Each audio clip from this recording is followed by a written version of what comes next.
আসসালামু আলাইকুম বন্ধুরা, আপনারা ইতিমধ্যেই জানেন গত 22শে এপ্রিল ভারত নিয়ন্ত্রিত কাশ্মীরে একদল সন্ত্রাসী গোষ্ঠী জঙ্গি হামলা পরিচালনা করেছিল। ওই হামলায় ঘটনাস্থলে প্রায় 28 জন ভারতীয় নাগরিক নিহত হয়, পাশাপাশি একজন নেপালি নাগরিক নিহত হয়।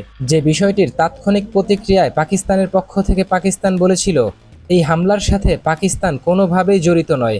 এই হামলা ভারত নিজেরাই নিজেদের মধ্যে করিয়েছে, নিজেদের রাজনৈতিক এজেন্ডা বাস্তবায়ন করার জন্য।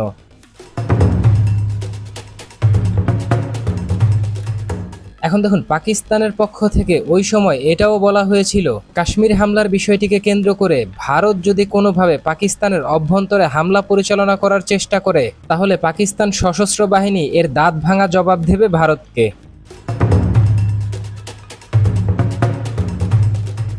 বন্ধুরা, যদিও পরবর্তীতে ওই হামলার বিষয়টিকে স্বীকার করেছে পাকিস্তানের জঙ্গলি গোষ্ঠী জশ-ই মোহাম্মদের একটি শাখা, তবে ওই হামলার সপক্ষে জশ-ই মোহাম্মদের ওই শাখার পক্ষ থেকে এমন কোনো প্রমাণ দেয়া হয়নি যার উপর ভিত্তি করে ভারত পাকিস্তানকে সরাসরি দোষারোপ করতে পারবে যে এই সন্ত্রাসী হামলা সংগঠিত হওয়ার পেছনে পাকিস্তান সরাসরি দায়ী, অথবা শুধুমাত্র পাকিস্তানের ইন্ধনেই এই কাশ্মীরে হামলা পরিচালনা করেছে পাকিস্তানি জঙ্গলি গোষ্ঠী।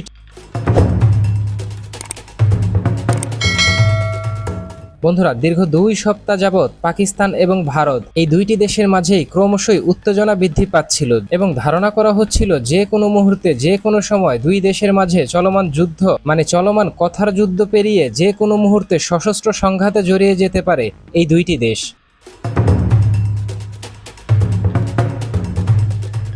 তবে অবশেষে সমস্ত কথার লড়াইয়ের অবসান ঘটিয়ে এবার ভারতের পক্ষ থেকে সরাসরি পাকিস্তানের অভ্যন্তরে হামলা পরিচালনা করা হয়েছে। বন্ধুরা, গত মঙ্গলবার রাতে ভারতের পক্ষ থেকে, ভারতীয় বিমান বাহিনীর পক্ষ থেকে পাকিস্তানের অভ্যন্তরে পাকিস্তান শাসিত কাশ্মীর, মুজাফফরাবাদ, কোটলি এবং পাঞ্জাব প্রদেশের বাওয়ালপুর সহ অন্তত 6টি স্থানে 9টি স্থাপনাকে টার্গেট হিসেবে চিহ্নিত করে, জঙ্গি আস্তানা হিসেবে চিহ্নিত করে বিমান হামলা পরিচালনা করেছে ভারত। এখন দেখুন, ভারতের পক্ষ থেকে নিজেদের বিমান হামলার বিষয়টিকে কেন্দ্র করে ভারতের পক্ষ থেকে নিশ্চিত করা হয়েছে যে তাদের এই বিমান হামলায় অন্ততপক্ষে 70 জঙ্গি নিহত হয়েছে। বন্ধুরা, অত্যন্ত স্পর্শকাতর এই বিষয়টিকে কেন্দ্র করে এই জায়গায় বলে রাখা ভালো, ভারতীয় বিমান হামলার পরবর্তী সময়ে পাকিস্তানের পক্ষ থেকে নিশ্চিত করা হয়েছে ভারতের বিমান হামলায় 10 জন সাধারণ নাগরিক নিহত হয়েছে পাকিস্তানের।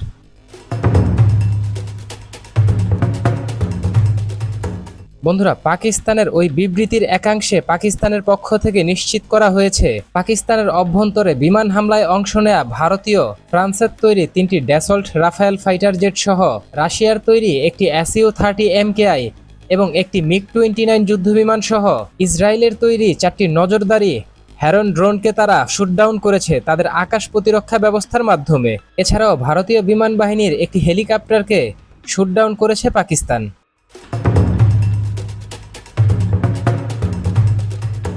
যদিও তাৎক্ষণিক প্রতিক্রিয়ায় ভারতের পক্ষ থেকে নিজেদের 5টি যুদ্ধবিমান এবং হেলিকপ্টার সহ 4টি ড্রোন ধ্বংস হওয়ার খবরটিকে পুরোপুরি অস্বীকার করে ভারত, তবে বেলা বাড়ার সাথে সাথে পাকিস্তানের পক্ষ থেকে সমস্ত প্রমাণ দেয়া হয় কোন কোন জায়গায় কোন যুদ্ধবিমান, কোন ড্রোন এবং কোন হেলিকপ্টার ধ্বংস হয়েছে। পরবর্তীতে ভারতের পক্ষ থেকে এই সত্য আর লুকাতে না পেরে ভারতের পক্ষ থেকেও স্বীকার করে নেওয়া হয় তাদের এই সমরাস্ত্রগুলো ধ্বংস হয়েছে, তাদের এই যুদ্ধবিমান, হেলিকপ্টার এবং অ্যাটাক ড্রোনগুলোকে ধ্বংস করতে সক্ষম হয়েছে পাকিস্তান।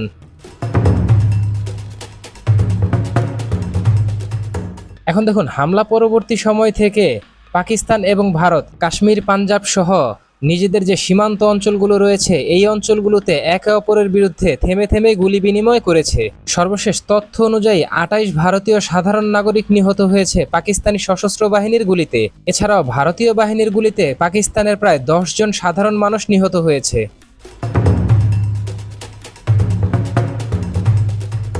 বন্ধুরা, ভারত পাকিস্তান এই দুই দেশের চলমান সংঘাতের বিষয়টিকে কেন্দ্র করে আমেরিকার প্রেসিডেন্ট মিস্টার ডোনাল্ড ট্রাম্প তিনি তার এক বক্তব্যে বলেছেন, ভারত এবং পাকিস্তান আপনারা দুই দেশই সংযত থাকুন। ডোনাল্ড ট্রাম্প তিনি তার বক্তব্যে এটাও বলেছেন দুইটি দেশ চাইলে কূটনৈতিক আলোচনার মাধ্যমে এই যুদ্ধ বন্ধ করতে পারে এবং একটি পরমাণু যুদ্ধ এড়াতে পারে, কারণ ভারত এবং পাকিস্তান দুইটি দেশই হচ্ছে পরমাণু শক্তিধর দেশ। এছাড়াও জাতিসংঘের মহাসচিব অ্যান্তোনিও গুতেরেস তিনি তার এক বক্তব্যে বলেছেন, ভারত এবং পাকিস্তান এই দুইটি দেশকেই দ্রুত সময়ের মধ্যে কূটনৈতিকভাবে আলোচনার মাধ্যমে এই সংকট নিরসন করতে হবে। তা না হলে বিশ্ব হয়তো আরও একটি পরমাণু যুদ্ধ দেখবে।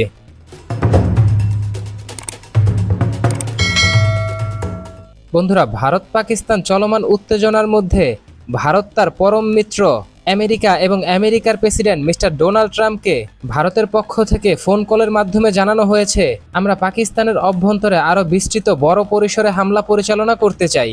এক কথায় নিজেদের পরম মিত্র বিশ্বমোড়ল আমেরিকার কাছে ভারত পাকিস্তানের অভ্যন্তরে আরও বড় ধরনের হামলা চালানোর অনুমতি চেয়েছে। তবে আমেরিকার পক্ষ থেকে মিস্টার ডোনাল্ড ট্রাম্প তিনি তার এক বক্তব্যে ভারতকে বলে দিয়েছেন, এই সংঘাতে কোনোভাবেই আমেরিকা জড়াবে না এবং এই সংঘাতে ব্যাপকভাবে আমেরিকা কখনোই ভারতকে সহযোগিতা করবে না।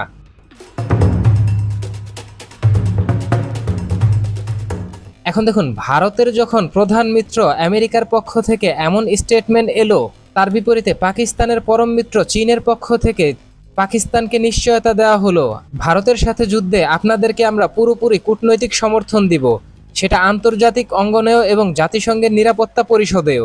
এছাড়াও এই সংঘাতে পাকিস্তানের যত ধরনের অস্ত্রের প্রয়োজন পড়বে তার সম্পূর্ণ সাপ্লাই দেওয়ার কথাও বলেছে চীনের পক্ষ থেকে। পাশাপাশি তুরস্কের প্রতিরক্ষা মন্ত্রীও নিশ্চিত করেছেন পাকিস্তানের যে কোনো সমস্যায় এবং যে কোনো অস্ত্রের চাহিদা মেটাতে তুরস্ক বদ্ধপরিকর। যার মানে হলো এই সংঘাতে তুরস্ক এবং চীন পাকিস্তানকে সকল ধরনের সহযোগিতা করবে, সেটা কূটনৈতিকভাবে হোক অথবা অস্ত্র সাপ্লাইয়ের মাধ্যমে হোক। যে কোনো পরিস্থিতিতে পাকিস্তানকে চীন এবং তুরস্ক এই দুইটি দেশই সকল ধরনের সহযোগিতা দিতে বদ্ধপরিকর।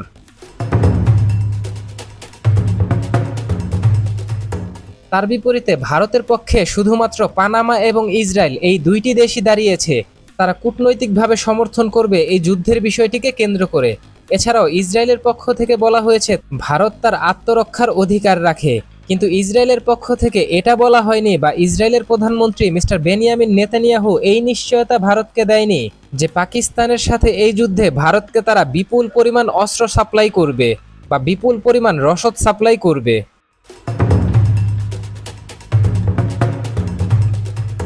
এখন দেখুন, পাকিস্তান যখন একদিকে বিশ্বের সুপার পাওয়ার চীনের সহযোগিতা পাওয়ার আশ্বাস পেয়েছে এবং মুসলিম বিশ্বের সুলতান তুরস্কের গ্রিন সিগন্যাল পেয়েছে, তার মানে এখন পাকিস্তান বড়সড় যুদ্ধের জন্য নিজেদেরকে গুছিয়ে নিচ্ছে এবং বড় যুদ্ধের গ্রিন সিগন্যাল পেয়ে গেছে পাকিস্তান।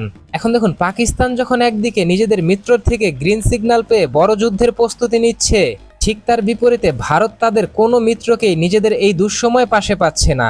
এখন পরিস্থিতি এমন হয়েছে, যদি ভারত নিজেদের থেকে এই যুদ্ধ নিজেরাই বন্ধ না করে এবং চলমান এই যুদ্ধে বন্ধে যদি ভারত যদি নিজেরাই প্রথম পদক্ষেপ না নেয়, তাহলে ভারতকে ছিঁড়ে খাবে পাকিস্তান। কারণ পাকিস্তানের পাশে রয়েছে বিশ্বমোড়ল এবং সুপার পাওয়ার চীন, মুসলিম বিশ্বের সুলতান তুরস্কের প্রেসিডেন্ট রিসেপ তাইয়েপ এরদোগান। তার বিপরীতে ভারতের এই জাতীয় দুর্যোগকালীন সময়ে ভারতের পাশে নেই ভারতের পরম মিত্র রাশিয়া, আমেরিকা যুক্তরাষ্ট্র, যুক্তরাজ্য সহ ইউরোপীয় ইউনিয়নের প্রভাবশালী দেশগুলো।